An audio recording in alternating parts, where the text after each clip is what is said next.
We are going live. You are listening to the Audit presented by IT Audit Labs. My name is Joshua Schmidt, your co-host and producer. Today, we're joined by the usual suspects, Eric Brown and Nick Mellem. How are you guys doing today? Fantastic. Doing awesome. Eric, you don't look like you're in the office today. Are you at an undisclosed location? Or I am an undisclosed location up north, getting ready for a little lake time. Nice. Well, let's jump right into it so Eric can get back out to sunbathing on the dock. We're doing a news episode. Obviously, we've got the first article pulled up here. Coming straight from the Vikings, linebacker Dallas Turner, call him Diamond Dallas Turner, lost $240K in financial fraud scheme.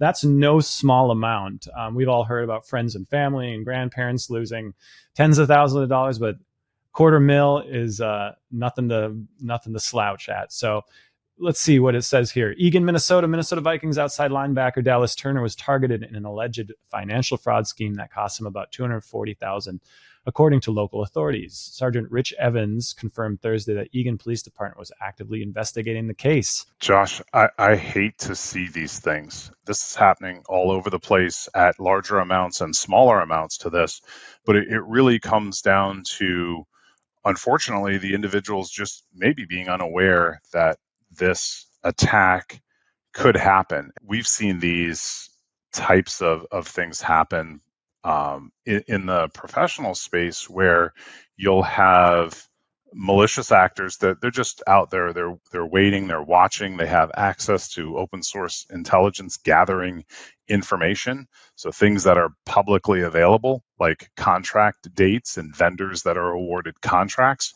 And then it's easy to just slip in and socially engineer one side of that transaction. So the side where the money is going to be transferred from. And there's a couple of recent examples in Minnesota, a really large deal a couple of years back with the city of Cottage Grove, where the city of Cottage Grove, over I think it was a sewage contract, over $1 million, I believe, was socially engineered. But you really hate to see these things. I think one of the most unfortunate thing when I see this, and I saw this pop up on my ESPN app a couple nights ago, and just right away, you feel for them. But one of the most unfortunate things is, you choose a bank and you do business with this bank, and you think it's somebody you can trust, right? So I'm assuming they figured out who his bank was, right? And they call him and they try to give friendly advice. So, it's tough, when you think you can trust somebody, but you're deceived, by a bad actor that's posing as them. It takes me back to the work we were doing with the executives. So the service offering that we've got, where we'll help executives and high net worth individuals with education around something like this, where we come in, do an assessment with their family and being that point of contact. Because, as this sort of thing is just continues to happen. And then when you introduce the grandparent scheme, where little Johnny is on vacation in Mexico and then allegedly gets kidnapped and calls the grandmother for money, all of those sort of things of how do individuals protect themselves and their family. And largely it's with knowledge of, what do we do in a scenario like this? I would think that level of education, if I'm investing millions of dollars in a bank, I want that banker to sit me down and have that cyber conversation. What would be some other red flags, Eric, that might jump out at you if you've all of a sudden get a call from your bank and they're like, hey, Eric, we got to switch this money. We got to send this over here. Here's the route. What's the routing number? Blah, blah, blah. If I get any sort of call that seems time sensitive or financially sensitive, I'm not going to react to that call. I'm probably just going to hang up, right? And I'm not going to deal with it, because there is nothing going on that is that time sensitive from a transaction standpoint. Slowing down. Don't hit the panic button. You took the words right out of my mouth, Josh. We need to encourage people to take a beat, slow it down. And if this person's calling you, judge their sense of urgency. If they're calling and they're frantic, you got to do this, you got to do that, don't miss this opportunity, feeding you this line. Like Eric said, nothing's that urgent. You can call them back, think about it, talk to your spouse or whatever the case is, call your financial advisor, et cetera, before anything else, before you proceed, especially with this. I mean, with any sum of money, but we're talking we're talking big numbers here. Phone a friend to ask someone like your spouse or something like, does this make sense? When we see it too in the space too, when we worked on a case a number of years ago, a specific organization, their controller was sending money to an overseas organization, thinking that the owner of the organization was investing in these organizations. And she had full control, obviously, as the controller. She was social engineered. Turns out it was $500,000 she had sent over. And, we would work with the FBI on that. But another situation where somebody that should be trusted within the organization had worked there for almost 30 years and, couldn't do anything about it. The malicious actors are always watching, no matter who you are, what you're doing, the size of your company, and looking for that opportunity. So it comes down to education, right? Having that conversation as somebody comes on board of like, hey, these are the things that could happen, and I'll never ask you for a gift card, right? If it comes up, then we need to talk about it. If you don't hear from me directly, then it didn't happen. And you could introduce some other things at the family level too, where you could have certain words or phrases that, in this particular case, it could have been something that he set up with his banker. When we go into the homes and the lives of these high net worth individuals, sitting down and talking with their children about, you're playing online, you're playing Minecraft, you're playing an online game where you're interacting with people. Those people that you're interacting with could be malicious actors, right? They can use voice changers, they can impersonate different people of different ages, and it's really unfortunate to have to tell children that not everybody you meet is honest, and people could be trying to deceive you to get to your family member for social or economic reasons or political reasons or whatever, right? But it's having those conversations and letting the families know that, yes, your mother, father, whatever is in this high profile position, and you could absolutely be a target. I think the takeaway here is, regardless of whether you're a Diamond Dallas Turner, a linebacker for the Vikings, or you're just, Joe Smith from Minnesota, take a beat and make sure, lock your credit. You're taking your time. If you do get suspicious calls, slow down, talk to your bank. I'm going to just say because this is one of my favorite topics here of the personal information security, regardless, right? It doesn't matter if you're a high net worth individual or you're just the guy or gal down the street. There are things that you can absolutely do to protect yourself and make it more difficult for the malicious actors to attack you, right? If you're posting on social media, don't post that you're in Mexico for the next 2 weeks, and make your home a target. Don't put your address in the social media posts. So make sure you're using, you don't think on Facebook you need MFA. You absolutely do. Secondly, when you're posting to social media, maybe wait until you get back from your trip. I know everybody's got to do it right now. Like they want everybody to see they're on the beach in Jamaica, right? They just did whatever, had a great day. And that's awesome. Like share that stuff. Wait till the week you got home. So they know your house isn't vacant, whatever the case is. Just wait till you get home. Yeah. My wife and I went to Hawaii in 2018 and there were some great pictures and we refrained from posting anything online. And you know what? Everything was fine when I got back. No You're one on cares. Vacation to take a no break. one cares. It's actually kind of liberating because, those were for us, and I still haven't shared them. And that's what they're for. Then we don't need to have everyone checking those out. But yeah, let's pivot over to this next article because it is part of the same conversation around social engineering, vishing, phishing. This is coming from Cybersecurity Dive. Scatter Spider poses serious risks to several hundred major companies. A new report shows that a select group of large companies use technologies that the hacker group often targets.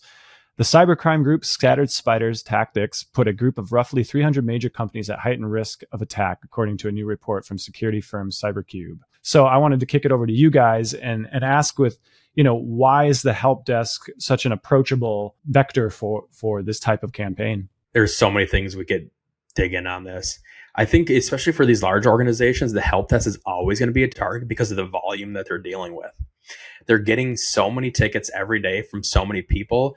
And, this is not necessarily a bad thing, but when you work at these large organizations we've talked about before, you kind of become a barcode. But they're always going to be big targets for those reasons, social engineering, because they're easy targets to get information from. You could even call the help desk and ask, how long does my password need to be? Do I need special characters, right? You start to like fine tune and funnel this information out. But I also want to just shine a light on how important it is not only to train the service desk, but the people at the organization that might be calling.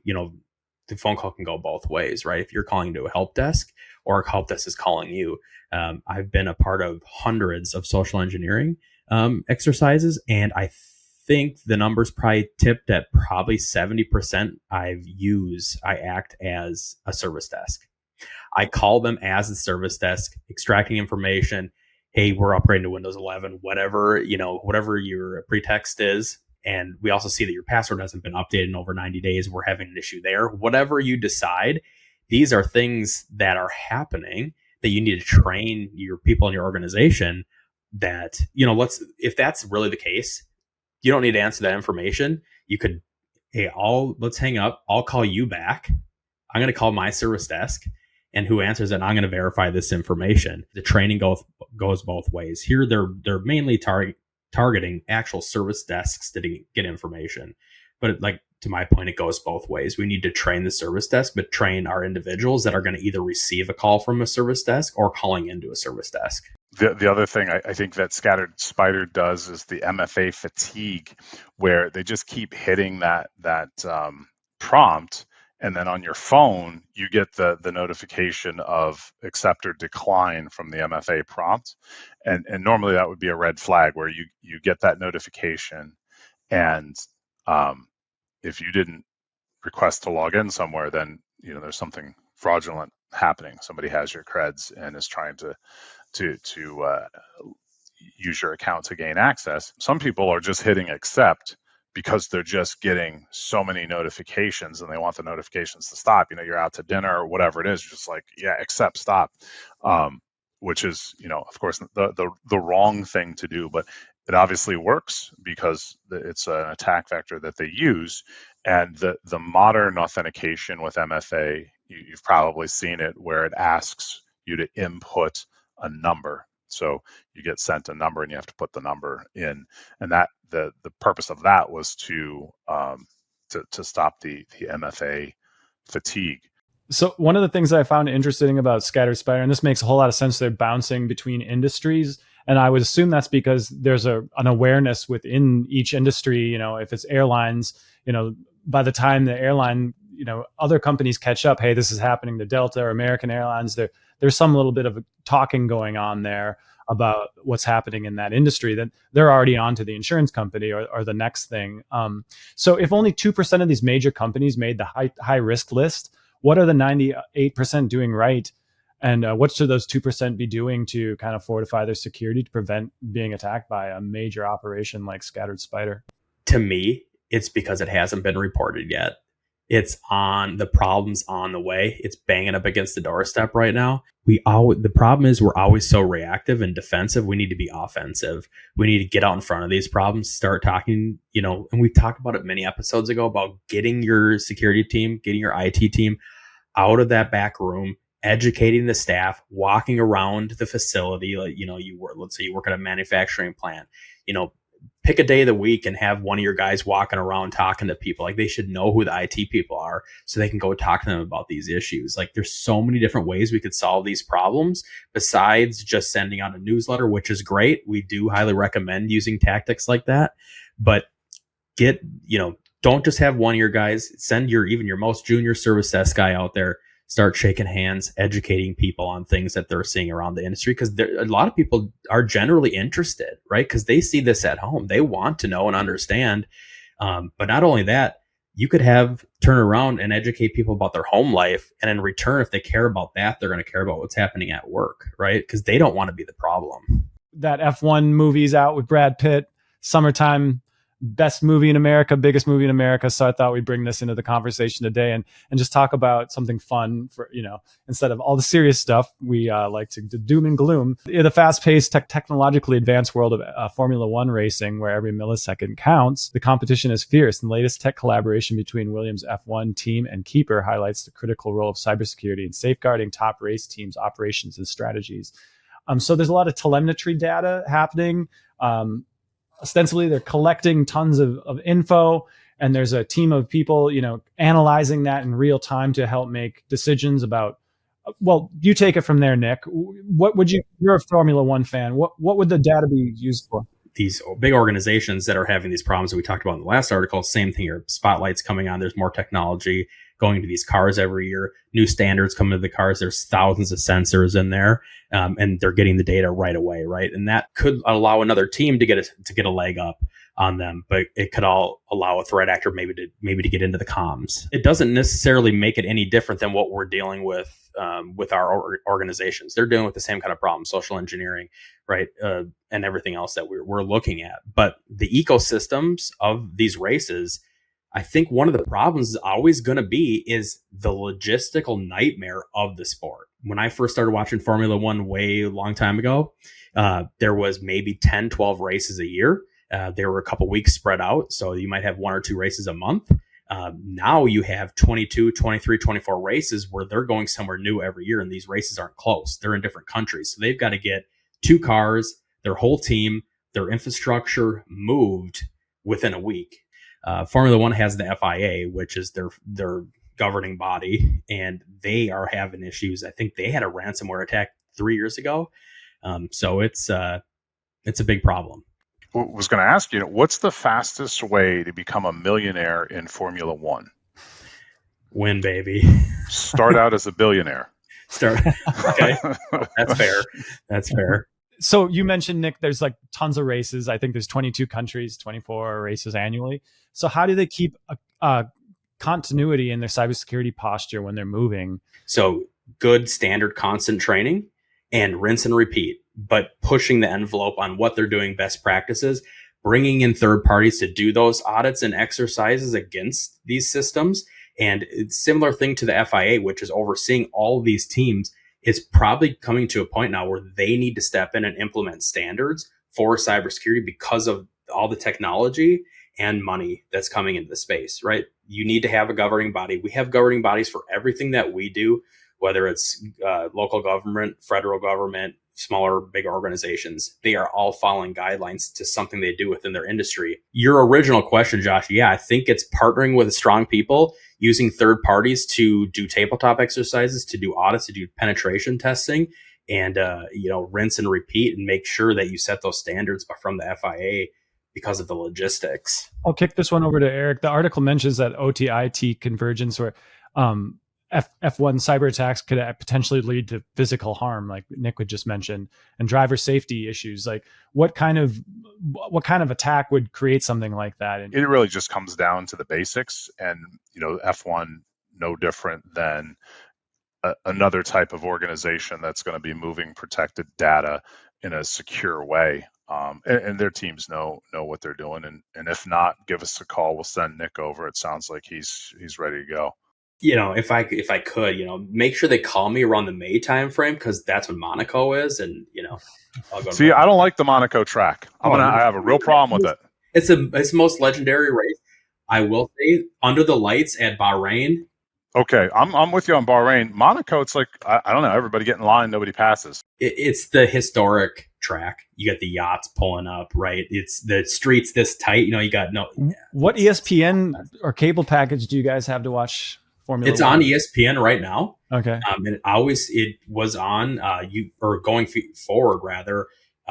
You're going to have to buy F1 TV, from my understanding, because ESPN is not going to re-up the contract, because I think Sky Network overseas owns the rights to F1, is my understanding. I had to buy about 3 different subscriptions just to watch the Timberwolves play the playoffs. It was a nightmare. And then I had like Fubo, and I had like ESPN and HBO Max, and then I'm like, still can't watch the game. And I think the Formula One races might be on HBO Max right now too. I watch them on ESPN. So whatever package. And just like that, we're back to cable packages. F1 TV. People want to come here because they like this, Josh. They want to know about F1, right? They're getting into it. They watch the Netflix series. Speaking of race driving, I know you're expecting, Nick. Have you plotted out your path to the fastest path to the hospital? Or are you going to do a little F1? It's funny you bring that up. Yeah, I'm ready to go. I've practiced the track to the hospital. Okay. I'm ready to go, using the shoulders, jumping all getting over there, Texas style. Yeah, so right across the median. Oh man, we're in for it. Yep, we're good. And I think too, I plotted up my track. I'm excited. Second time having a kid here. This what gets me to that the most luxurious couch in the country. Those hospital couches that you sleep on for a couple nights. Yep, I'm looking forward to it. It's like a vacation. All right, we're rooting for you, buddy, and congratulations again. And Eric, hope you enjoy the rest of your time at your undisclosed location. So thanks so much for joining us live today. We will be publishing this full-length episode and some shorts and some snippets from this on our YouTube channel. If you haven't yet, please like, subscribe, and share. Also got video on Spotify, and you can source us wherever the audio, wherever you get your podcasts. So unless you guys have anything else to add about Formula One, I will leave it there. Well, I was just wondering, Nick, did we hit the numbers for the party? Otherwise, is there a shaving event that's happening? Oh, well, then just as long as we got the 10 people there, we're good. We can have a little burnout party after, a little burn some tires, light some fires. But get some Motley Crue going and we're ready to go. All right, guys. Well, thanks for your time today. You've been listening to the Audit presented by IT Audit Labs. I'm Joshua Schmidt. You've been joined by Eric Brown and Nick Mellem. Please like, share, and subscribe, and we'll see you in the next one. You have been listening to The Audit, presented by IT Audit Labs. We are experts at assessing risk and compliance while providing administrative and technical controls to improve our clients' data security. Our threat assessments find the soft spots before the bad guys do, identifying likelihood and impact, while our security control assessments rank the level of maturity relative to the size of your organization. Thanks to our devoted listeners and followers, as well as our producer, Joshua J. Schmidt, and our audio-video editor, Cameron Hill. You can stay up to date on the latest cybersecurity topics by giving us a like and a follow on our socials and subscribing to this podcast on Apple, Spotify, or wherever you source your security content.